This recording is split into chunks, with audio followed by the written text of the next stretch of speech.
Hello বন্ধুরা, কেমন আছেন আপনারা সবাই? আমিও খুব ভালো আছি। রেশমি খানে আপনাদের সবাইকে স্বাগত জানাই।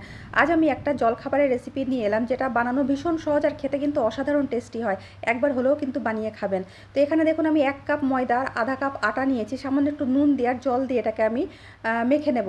ঠিক যেমন আমরা রুটি করার জন্য আটা মাখি, সেইভাবে আমি মেখে নিলাম। মেখে নেওয়ার পর একটু সাদা তেল দিয়ে দেবো। সাদা তেল দিয়ে মাখিয়ে এই ময়দাটাকে আমি 15 মিনিটের জন্য রেস্টে রেখে দেবো। যতক্ষণ ময়দাটা রেস্টে আছে, একটা আমি পুর তৈরি করে নেব। তার জন্য এখানে দেখুন, আমি কিছু সবজি নিয়েছি।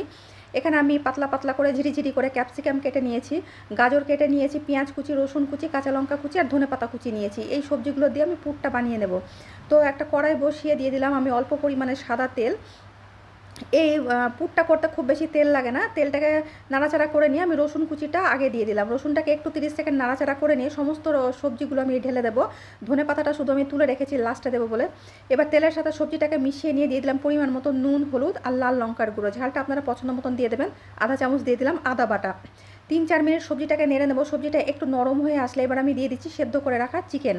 আমি বোনলেস চিকেনকে সেদ্ধ করে আমি এইভাবে ছাড়িয়ে ছাড়িয়ে নিয়েছিলাম। তো চিকেনটাকে দিয়ে সবজির সাথে আরও আমি 4 থেকে 5 মিনিট একটুখানি কষিয়ে নেব। গ্যাসটাকে আমি মিডিয়াম ফ্লেমে রেখে, হাই ফ্লেমে রাখবেন না, তাহলে সবজিটা কিন্তু পুড়ে যাবে।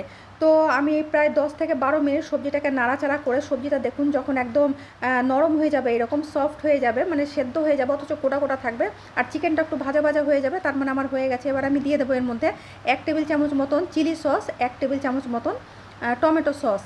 চিলি সস আর টমেটো সসটাকে দিয়ে সবজি আর চিকেনটাকে ভালো করে নাড়াচাড়া করে দেবো। খুব সুন্দর একটা মাখো মাখো মতন একটা চলে আসবে এই পুরটার মধ্যে। তো আমার পুরটা রেডি হয়ে গেছে। এবার আমি সবার লাস্টে দিয়ে দিচ্ছি ধনেপাতা কুচি। ধনেপাতা কুচি দিয়ে এটাকে নামিয়ে নিয়ে ঠান্ডা করে নেব। তো ধনেপাতা কুচি দিয়ে আবার আমি নাড়াচাড়া করে এটাকে আমি গ্যাসটাকে বন্ধ করে নামিয়ে নেব। আর এদিকে দেখুন, যে ময়দাটা মেখে রেখেছিলাম সেখান থেকে আমি লেচি কেটে নিয়েছি। লেচি কেটে নিয়ে গোল গোল করে নিলাম। এবার এটাকে আমি একটু শুকনো ময়দা ছড়িয়ে আমি গোল গোল রুটির মতন করে বেলে নেব। আমরা সিম্পল যেমন আমরা রুটি বেলি, সেইভাবে আমি একদম রুটির মতো করে পাতলা করে বেলে নিয়েছি। বেলে নেওয়ার পর যে পুরটাকে ঠান্ডা করে নিয়েছিলাম, পুরটা দেখুন রুটির উপর আমি অর্ধেকটা সাইডে এইভাবে ছড়িয়ে দিলাম। ছড়িয়ে দেওয়ার পর আরও অর্ধেকটা রুটি দিয়ে রুটির অংশ দিয়ে এভাবে মুড়ে দিলাম, ঠিক যেমন আমরা পিঠে বানাই। মুড়ে নিয়ে কাঁটা চামচ দিয়ে এটাকে সিল করে দিলাম। এতে দেখতেও সুন্দর লাগবে, আর মুখটাও কিন্তু সিল হয়ে যাবে খুব ভালো করে। তো এইভাবে তৈরি হয়ে গেল আমার পরোটাটা। এবার আমি এটাকে ভেজে নেব। তো ডিপ ফ্রাই করবো না, আমি কড়াইয়ে দিয়ে একটু উল্টিয়ে পাল্টে সেঁকে নিয়ে তারপরে আমি সাদা তেল দিয়ে এটাকে শ্যালো ফ্রাই করে নেব। ঠিক যেমন আমরা পরোটা ভাজি, এইরকম 7-8 মিনিট মতন একটু নেড়ে চেড়ে উল্টিয়ে পাল্টে ভেজে নিয়ে মুচমুচে করে আমি তুলে নিলাম। বাকি পরোটাগুলো একই রকম করে আমি ভেজে নেব। দেখুন, তো আমার এগুলো ভাজা হয়ে গেছে। আমি এবার সার্ভ করে দিচ্ছি। তো দেখুন, তৈরি হয়ে গেল আমার চিকেন দিয়ে সবজি দিয়ে পরোটা। আমি সস দিয়ে পরিবেশন করছি, আর এটা ভীষণ টেস্টি হয় খেতে। তাই একবার হলেও ট্রাই করে দেখবেন, আর কমেন্ট বক্সে জানাবেন যে আপনাদের কেমন লাগবে।